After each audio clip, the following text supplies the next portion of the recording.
Welcome to the ExFiles, a special edition podcast from full PreFrontal.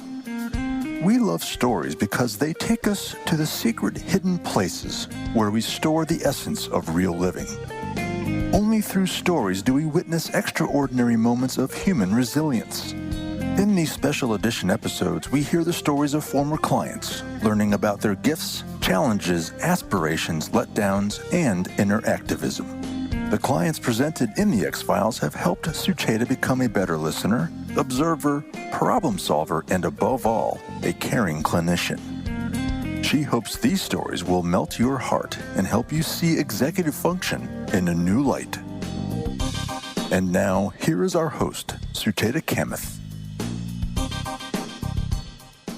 All right, welcome back to Full PreFrontal. In fact, a special edition of Full PreFrontal, one of our great ExFiles conversations. Here on the show, we are exposing the mysteries of executive function. And as always, I'm here with our host, Sucheta Kamath. Good morning, my friend.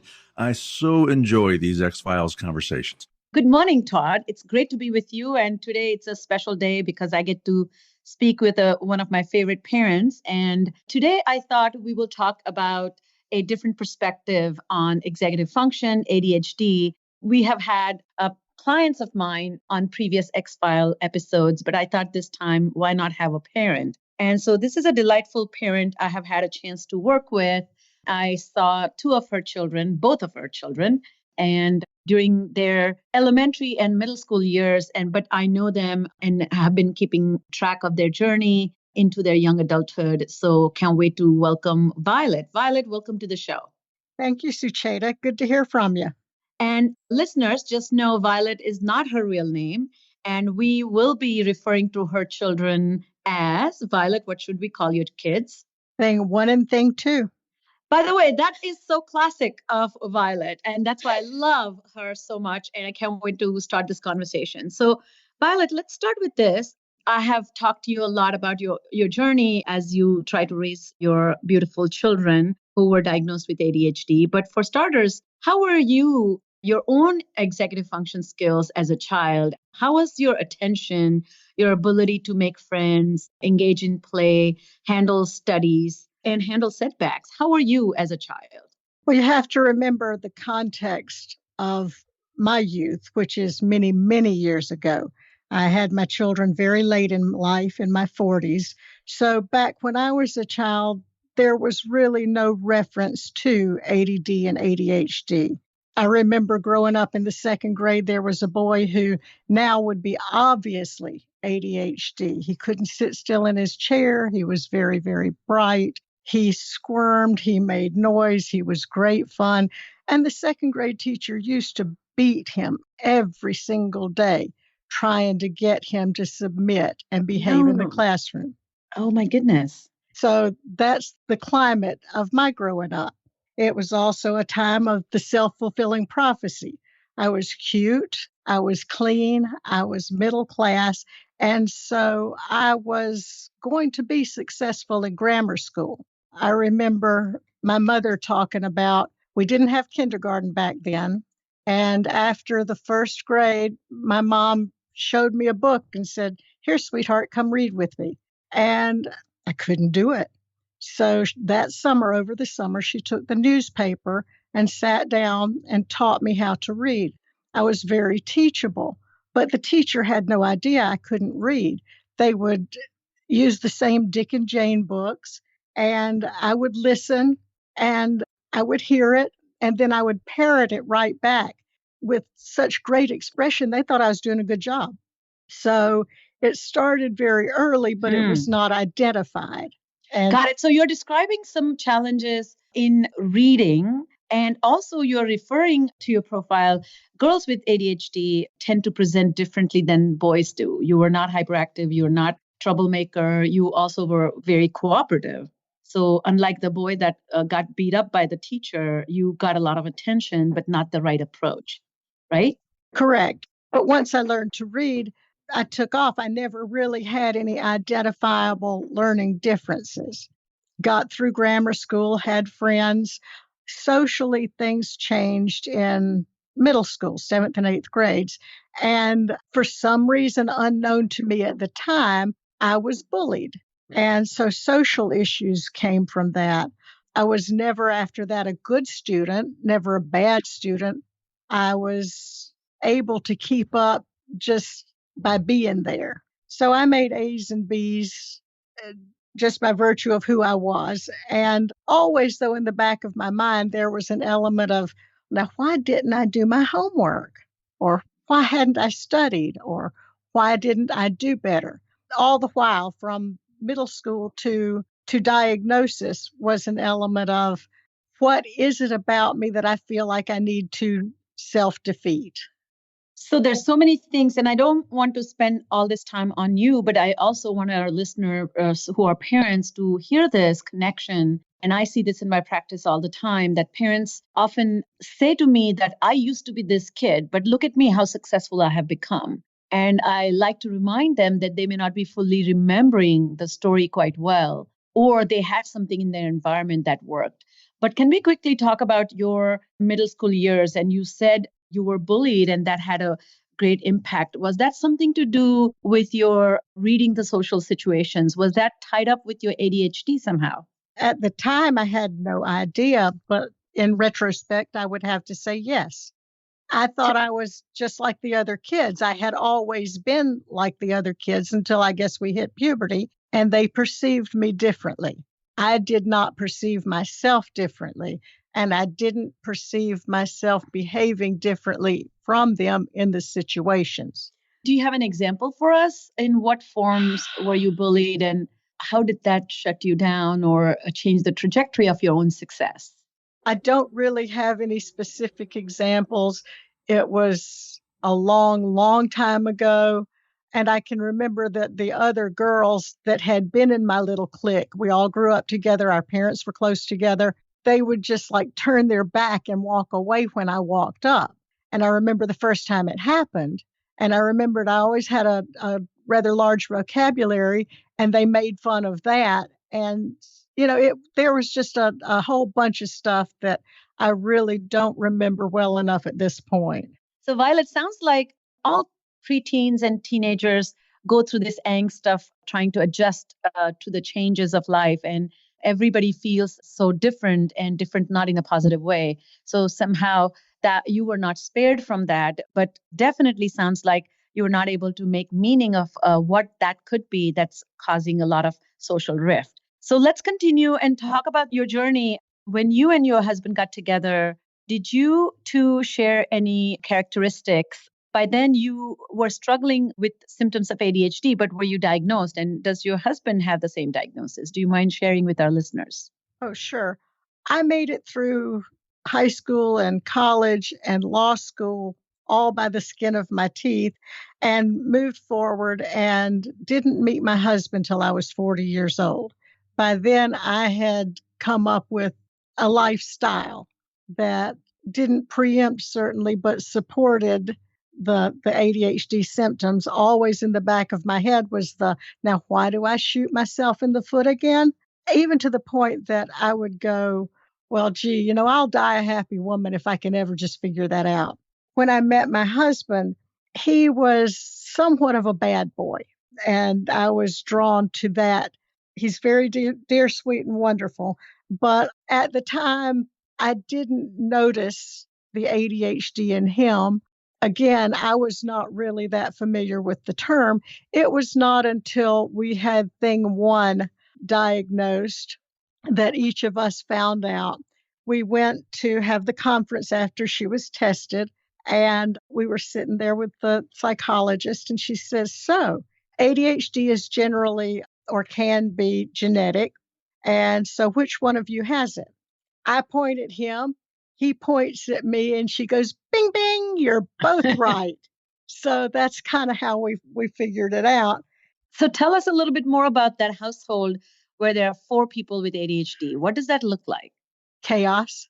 Yeah, love for you to explain both the gift and the chaos. And I think this is the harmony in chaos is a dream, but it's really hard when the chaos sometimes makes things unmanageable. So, do you mind giving us some examples of what that chaos looked like? Not at all. I was an established attorney. I had lived by myself for many years, had my house in order, And my husband and I got married, moved in together, and he took care of as much as I took care of, and it was all in order. Then we had children. And I remember if it hadn't been for him, my children probably would have starved to death because I can't be rigidly structured enough to fix 3 meals a day. That's just not in who I am. I would not have known it until I had children. I remember a time that they were in grammar school, or my thing one was, and all the uniforms, all the laundry got done every week. But if they wanted something to wear, they'd have to go dig through the mountain on my dining table where my husband would wash and throw everything clean onto the dining table. And God forbid if it needed to be ironed. There was one time my playroom was such a mess with all the kids' toys that my daughter's ballet slippers were in there. She missed her dance class because we couldn't find her ballet shoes that day. One Oh, day, wow. yeah, one day in preschool, she gets out of the car. She doesn't have on her shoes. Thing one, where are your shoes? Gee, Mom, I don't know. I had left them at the house. We had to go home and get the shoes. So there were a lot of interesting times. Of course, as children, they didn't know any better. They thought that's how people live. Yes. Oh my goodness. As you share these stories, I think the regular family life itself is chaotic because we are trying to juggle jobs, home life, and now we don't even have the support that we used to when the grandparents were in town or next door neighbors. So when you have ADHD and both parents do, life becomes even more hectic. So one of the things that you said I want to visit back is this idea that in spite of your ADHD as an adult, you had somehow managed and streamlined life. Then you added one more person, and two of you kept it decently well. But having two children, what changed in terms of the demands on your organization, demands on your attention, and demands on your routinized life? In what ways did it change so dramatically, in your opinion? Every way possible. The workload itself, when you introduce a third person, the workload doesn't become an extra third. When it's a tiny little infant, it becomes just so overwhelming and you don't have the sleep. And I think that's true with every parent. Only as they mature, they learn how to do like, oh, go pick up your toys. And we never had that kind of structure. So it became more and more and more. The demands were more, and I never met them. Got it. Got it. And sounds like in order to also demand certain or have certain explicit instructions, I remember from our sessions when we first reviewed rules, and you were quite flabbergasted at what rules. um, what do we need to have rules? I don't want to stifle their imagination and creativity. So there was a lot of resistance from you and your kids with the notion of organization, and it was juxtaposed as if it destroys creativity. So we'll talk a little bit more about that. But let's now start talking about your kids. So you have older girl and younger boy, and now they're not neither girl or a boy, but they're a young woman and a young man. So tell us a little bit about their profile. In what ways their problems presented when they were younger, and how did the problems change through time, and how did they become academically more and more unmanageable? My daughter obviously came first, and she's 2 years older than her brother. When she was 2 years old, I remember going to an end of the year party or some kind of party at her preschool, all the moms, all the kids, and the room is loud and it's a little bit overwhelming. But the kids run around and they have fun and they do their crafts with their mom and they're screaming and they're eating their cake and getting it all over them. And I actually have a photograph of my beautiful little girl just sitting there totally zoned out. And she's 2 years old at the time. And I know for a fact that this is not the way that the other kids are acting. So it started early with us. And of course, there are many other examples. But basically, when she graduated from pre-K, her 4-year-old class teacher said, look, I am not an expert, far be it from me to diagnose, but if I had to guess, you're going to down the road have some maybe auditory processing or ADHD something. And of course, she didn't diagnose it, but she threw out some terms. She says, don't want to scare you, but be on the lookout in case it happens. And so I went then. And of course, they don't test 4-year-olds, but I had a modicum of little bit of testing, and they decided it was auditory processing. So I got with a speech pathologist and audiologist, and she started working with my daughter, thing one.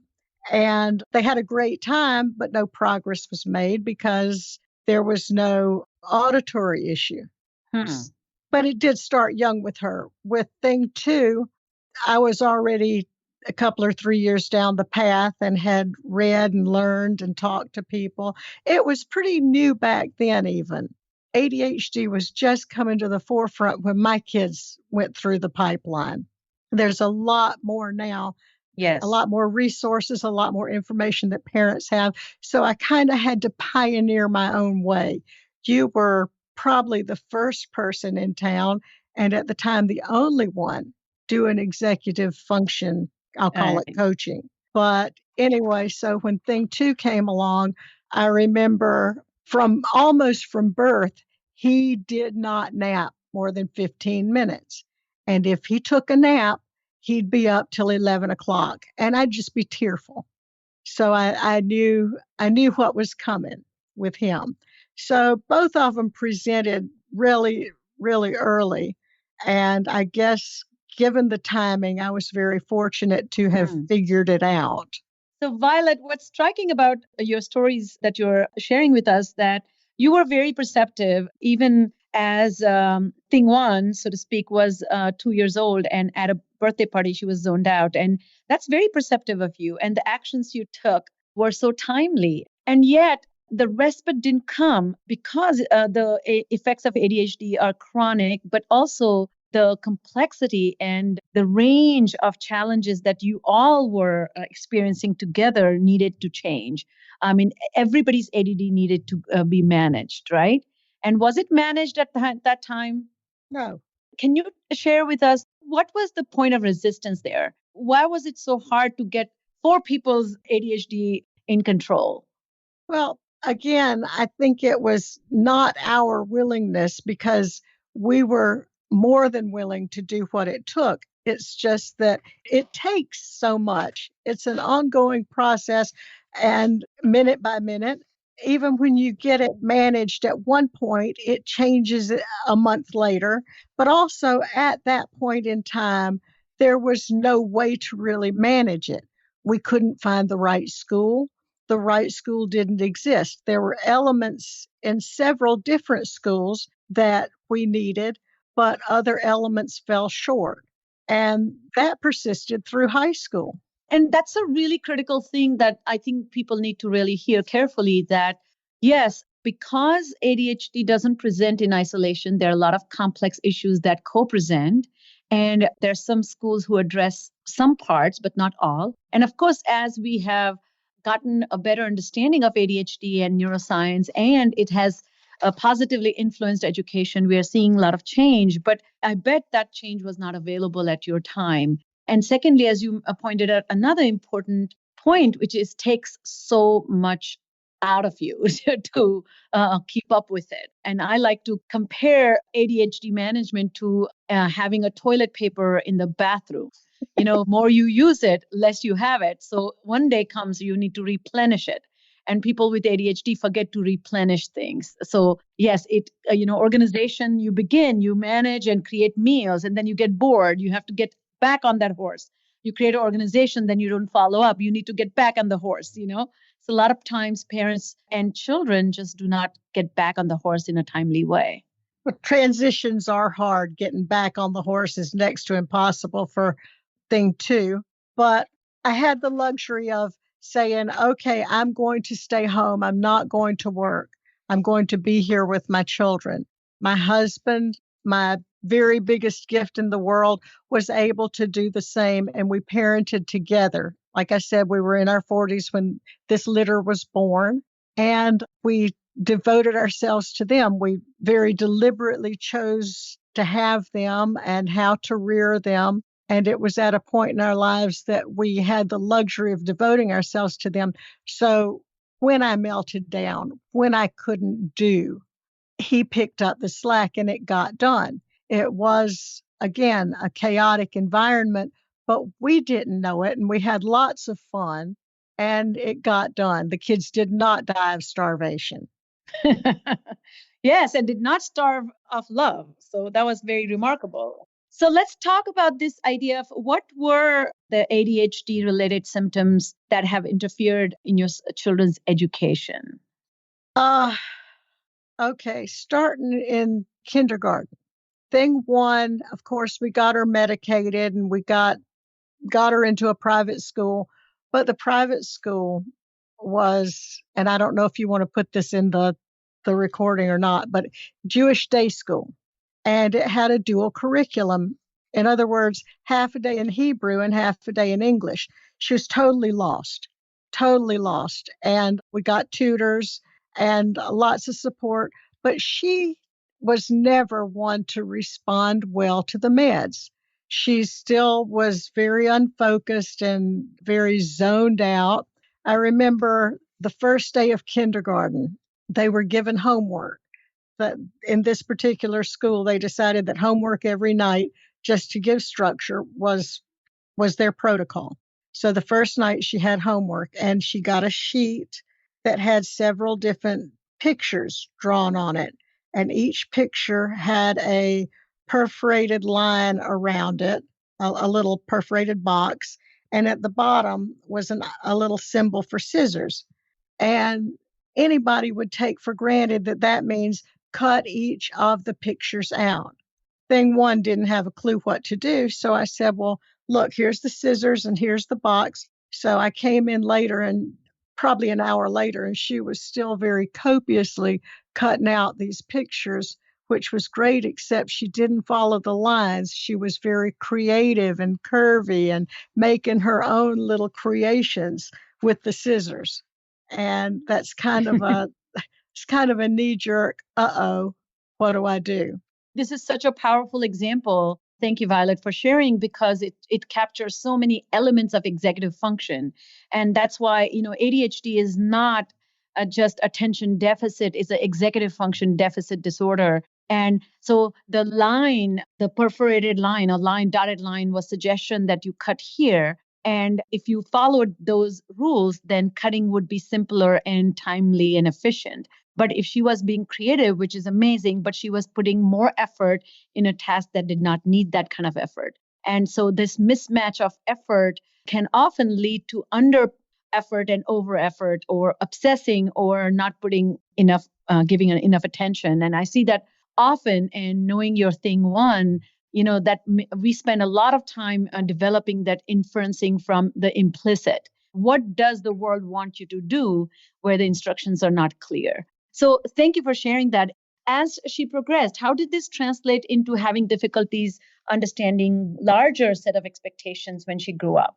Well, grammar school, we went through about 3 or 4 different schools. After that, it was pretty clear that we weren't going to stay there very much longer. And she lasted a couple of years with a wonderful tutor and wonderful teachers who supported her and the tutor, you and the doctors and the psychologists. And I built a whole team. I saw my role as, okay, mom advocate. And as a lawyer, I guess that's my soul, and I just went after it. But then we put her That's great. in an LD program.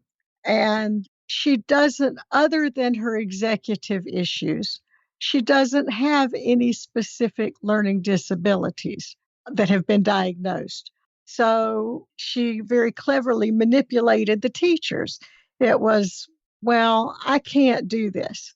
And the teachers would say, okay, well, I'll do it for you later, or I'll help you later. And so she was learning a learned inability. And so You mean, that, was she enabled by the world yes, around her? yes. I see. I see. So I figured that out and just kept looking for schools. And this one was good at this and that one was good at that. But there was not one. And I remembered it was almost tragic while I was looking at schools. I was led down a path to look at schools, and I'm not going to give any names, but there was one that had children who were clearly physically, mentally disabled, and someone suggested, oh, this might be a match for thing one. And I'm thinking, you don't know my child. You cannot group her into this. There's no way I'm going to let her think that's what she was. Yeah. So that was a big struggle. She's never, ever been academic. She doesn't like it. She doesn't do it well. She never has. And once that just came to a head, it was a matter of getting her through the best way that she could, which we did. With my background, I wanted her to have a 4-year college degree. That was important. She got out of high school and, Mommy, I hate school. I don't want to go to school. Don't make me go to school. So I said, okay, well, take some time and think about it. And she took time and she worked. And she has an incredible work ethic. She functions beautifully in a non academic setting. But again, I think it was me pushing her in the wrong direction, trying to pound that little square peg into a round hole. I said, just go to junior college and see how it works. That'll be easy. And she came back, she said, Mom, just like high school, I hate it. The whole time she had been saying, I want to go to SCAD. I want to go to SCAD. So now she's in SCAD and she has sprouted wings. She's like a little duck to water. It's the fit. If I had listened to her sooner, she would have flourished earlier. So here you are, experienced parent in ADHD with a spouse with ADHD, the household of ADHD. You kind of know certain limitations that are cornerstone of ADHD and executive function. What were some of the internal struggles that you couldn't keep aside when it came to alternative path of education and learning, or not allowing, but kind of seeing that there's several other ways to succeed in life? I mean, it's so impressive. I know what she's doing now, and that her work ethic always was so evident in her diligence, her desire to do well was so evident. But it's hard, isn't it? That the formal years of education somehow, or formal education itself, makes us believe that it's the right path. What were your internal struggles as a family, psychological struggles, coming to terms with how to define success for your children? I think that struggle was specific to me. It just, I guess it was an ego or an attitude. I always believed, especially in today's climate, that a 4-year degree is necessary no matter what you do. Thing two wants to be a musician, and he graduated high school early. He was accepted into a college in an honors engineering program. So we had the conversation, what do you want to do? And he says, music. I said, well, honey, that's great, but what's plan B? And he says, I don't know, Mom. I think maybe astrophysics or aerospace engineering. So, so I go, well, that's just a great plan B. Why don't we start there? With plan B. I appreciate your candor and saying it was your ego and your attitude. So, what about these two career paths of formal education, when it didn't feel good in their hearts, that you kept attaching yourself to? Can you dive a little bit deeper? Because I see it's not your own struggle. I see this with every family that I work with, and I do not mean to exaggerate, primarily because it's so confusing to see potential, their smarts and their intelligence and their capabilities that come through shine like these beams of light, that parents feel that maybe they can take a stab at formal career path. But I'm sure you have you have thought a lot about this. Oh, yeah. Well, the thing two, we thought was all set on plan B and started school. And again, just what and where he needed to be wasn't what he needed to be. And after a couple of years of it, was just a miserable human being. We kind of are just at this juncture now, and sat down, and finally he said, Mom, I've got to study music. Fine, study music. It makes you happy. We'll deal with it. But the compromise was study music at a 4-year college. So that was hard to find because the production end of music is not really in a lot of the 4-year colleges, but we found it and we're going to make that work. It's just, I feel like for somebody like him, if you don't, and this is a cultural thing, this is our society. If you don't have a college degree, then you're not prepared for later, whatever happens. And that's my job as his parent to say, well, you've got to be prepared because I'm not always going to be here. But you felt somehow the college degree might do that? I still think it does. You never know what's down the pike for him. Gotcha. And I want that to be established. That's just back when my parents were born, they were the Depression babies, the World War II heroes. And at their when they came along, it was adequate to have a high school graduation. Now I think you're not looked at seriously unless you have a college education. With Thing One, we got very fortunate in that SCAD is a very prestigious institution and it is a 4-year institution and people respect it. But Thing Two was a little bit different because he can do the academic component. Thing One is really not prepared for that level of academics. Thing Two can be, with the right structure, he can be. And I think it's necessary for him, especially in an industry like music. So going back to this idea, though, it sounds like you are certainly finding it's a concern of yours that the career paths they might choose may not be respectable, and that may create a lot of future barriers for them to live life or even financially and socially viable lives. Is that what worries you the most? No, it has nothing to do with respectability so much as preparation. I feel like Thing One, even if she doesn't do what she's preparing for now, she has a foundation and, believe it or not, the savvy to morph into what she needs to do. And in the job market, people will take her seriously. Thing Two needs to have that level of being able to be taken seriously. What I'm hearing from you, and I appreciate so much, is your deep desire to provide your children with the foundation that comes from higher education, that teaches you how to reflect, how to do critical thinking, how to make a business plan, how to have the formality in place. And then the second issue that you're pointing out is this idea that because people will take them seriously, what does that actually mean to you? I'm assuming is that they have received the training that will make them follow up with the commitment they're about to make, right? Yeah, absolutely. I think the job market, they expect a proven track record.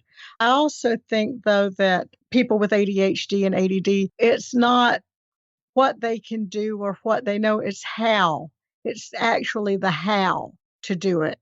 And I think that it's my job as a parent not to depend on their entrepreneurial ability to take over. Again, I'm an older parent. I'm not going to be here forever to guide my children. I have to give them up front as much as I can. And I'm fortunate in that Thing Two does like school and can do school. There are a lot of aspects and components of independent living that need to be taught. How do you this and how do you that? But that's part of my job as his parent anyway. And academia is a good setting to learn that. Yeah, we really understood your philosophy. I think I feel it makes sense. And you have given people a perspective about this long journey of becoming parent mentor. And it's so essential because, yes, I always speak to parents about becoming the advocates for their children, not the friends that your children can form friendship, but they need advocates. So, as we come to an end, do you mind talking about the professional help that you sought out in our work when we did the work together? What are some of the things that stood out for you that actually were at the heart of developing executive function? As far as your practice, Yeah, the work we did. I remember Kathy, we all hated her. The We did, didn't we? I had to buy my children a buzzer. But but I think it goes well beyond the executive functioning games and skill building. For me, it was more about the team. My children are certainly not unique in their ADD and ADHD, but they're unique in that they're mine. And they're unique in that we all have that hefty dose of it, and it's an interesting place to be. So my appreciation of what you offer comes more from a parenting standpoint, from a coaching standpoint. You helped us organize the home. You helped me know the how to do. And I'm a great advocate, and I still advocate for my children. Just last semester, I had to go back down to the school. Some of the accommodations my son wanted were denied, and we had to go back and fight for them. One thing you taught me was this is a marathon. It's not a sprint. It's not going away. So take your time, catch your breath, and just keep plugging. You taught me about making lists and how to get things done. I mean, just basic Wow. things Yeah. that most parents understand. And enforcing it and seeing it and sticking to it, isn't it? That's so hard with the process. But it's much harder if you don't have the how piece. Again, as far as ADHD people go, I think that, well, Thing Two's music teacher, I asked him, how does Thing Two break into such an industry? And he says, well, you just get out there and do it. And I said to him, you can't just do it. We need to know how. We need more of a roadmap. And that's what you provided. Yeah, thank you for sharing that. From my point of view, one of the things that was critical in managing the ADHD of your children was the bigger picture of ADHD, which is the insight.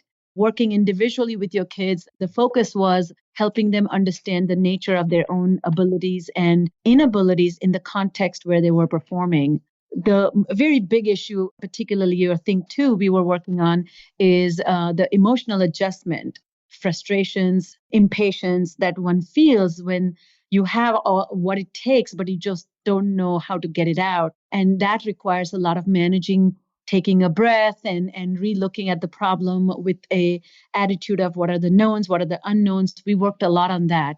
And what's so striking, I know you took out the time, unlike a lot of parents, you wanted to learn parenting strategies. So you took the initiative. We worked together on those parenting skills. I came to your house as well, which is not what, which is not what I commonly do.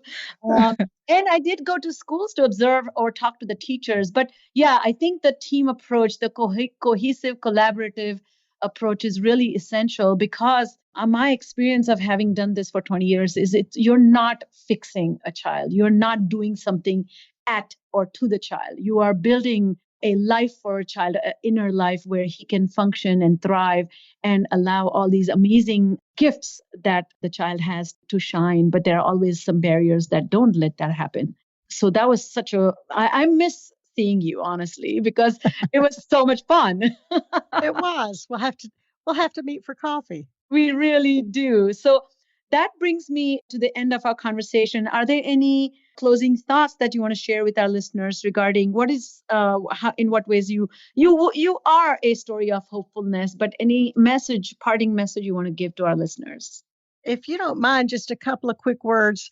We were at a bar mitzvah one time, and Thing Two was sitting there with his little Game Boy, very discreet, because he had to sit still and he had to have some kind of fidget spinner, which hadn't been invented yet. So he was playing with his Game Boy, and a very prominent attorney in town was sitting right behind us. And he reached over and tapped Thing Two on the shoulder, and he said, so you're ADHD too, huh? And Thing Two almost swallowed his tongue. He goes, yes, sir. Yeah, that's right.